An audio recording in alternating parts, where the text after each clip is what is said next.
I'm urging you, and I'm daring you, say, whoever it is or catch you or say the support to Nekun, say, Papa Badu, Kobi the Kanya, come out and say, yes, because the old Canadian, there's a meaning of, say, so for Badu Kobi, and the flower, every as your birthday present, because no person over fighting rebels to Bempa.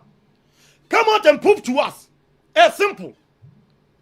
All you just first Rev Obofour say, Kabeko 1 year. No more, no more, no 1 year. It is one mama kwa. Obey you. See your audio is out there. Also your audio. And a ma, oh mommy. Tell your mom to provide the audio.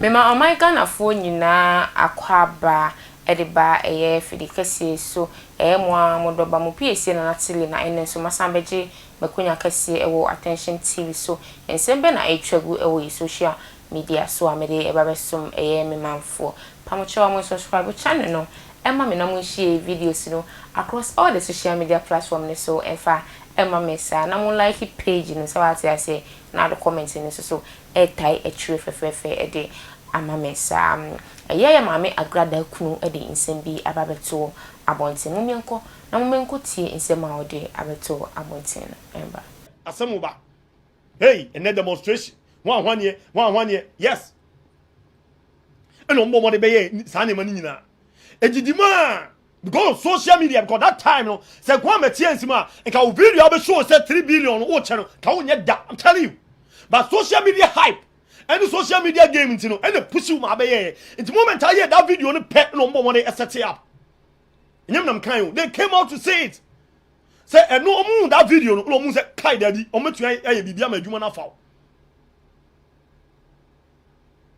because me man fancy me say that day that video no ma anye kwa na enka be me ya because that time no na your problem with our machine into we you watch night Friday.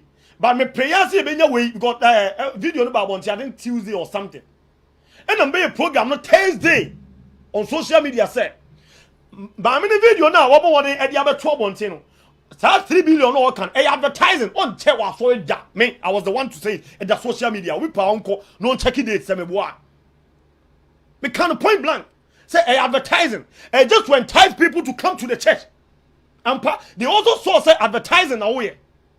Nenya sanity and nobody did Pabagum. They said it, Nyam kind. They came out to say, I want to say, I didn't pakoi.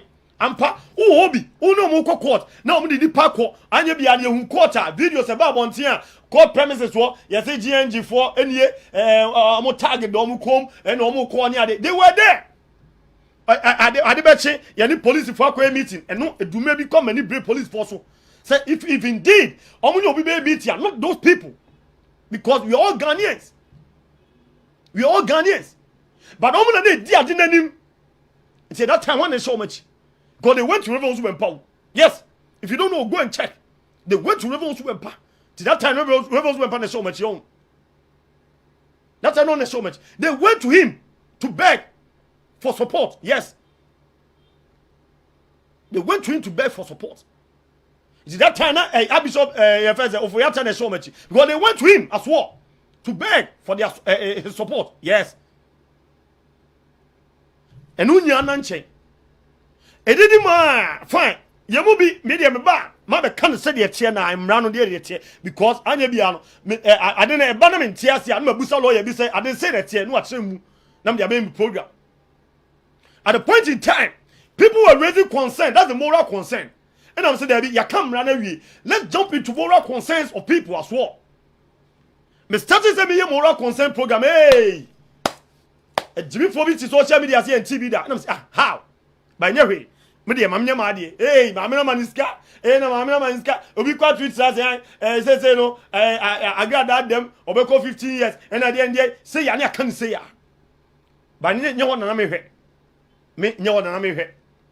Media say. Ade ni nie wo de ye momo de establish the fact ena me bomo de be ye ena eto onda wa pie wo pie ba ye no wo pie ba me say me catch you say you don't know your fans, you don't know your followers, e kan followers nko a nka ba e kwan ka social media kwan o kasa. Yes, I'm telling you. Because media, I try to analyze, I try to dig, to do a proper research between your followers and the Rev Obofour followers, and your bloggers, and Rev Obofour bloggers. Yes, I try to digest the two. Me try to digest the two. Yes. If you don't know, I'm telling you. See me, my friends, media, I don't know. The my me friends, me findings, no me the about my beka. Oye ni nyechi abobo ba nam se dabi. Ade no so say. What such no open pizza, a year pa, thumbs up. Bravo. No, the way a man will go about it, it seems like you want to pick a fight. Because if indeed, we'll say, when I can, and a Rev Obofour kwa frail, or frail also of frail 1 gig, and or frail, and or thinker, or tis so kwa can, and quan to one contoquano. Fine, yeah. Why is Sunday money in every? Unabe can you? Is it that time now we'll pick a fight with some bloggers? No, Nanka, what's such the peace between Rev Obofour and Rev Obofour? Eh, thumbs up. You know, who now jail any and also pick a fight. So bloggers reply, "What? Can you pick a fight?" Next, I assume you about Rev Obofour and Rev Obofour and Meboa. Abra una ye, una jem 50 na ye. But mom now what pair assume you no. Mom now afraid you come to kwa. So be very careful. Or last video, it's the last but one video, and I will say. Obi we di watema say the why say o be nkun di asra na say ma me da bi nkun kwa de moa fire makeup pat what you say unya wega fa hye ubenya kwa fire atare na de account enti mpaboa na de asenti fa 10 years ni because they will never allow you to rest, no doubt.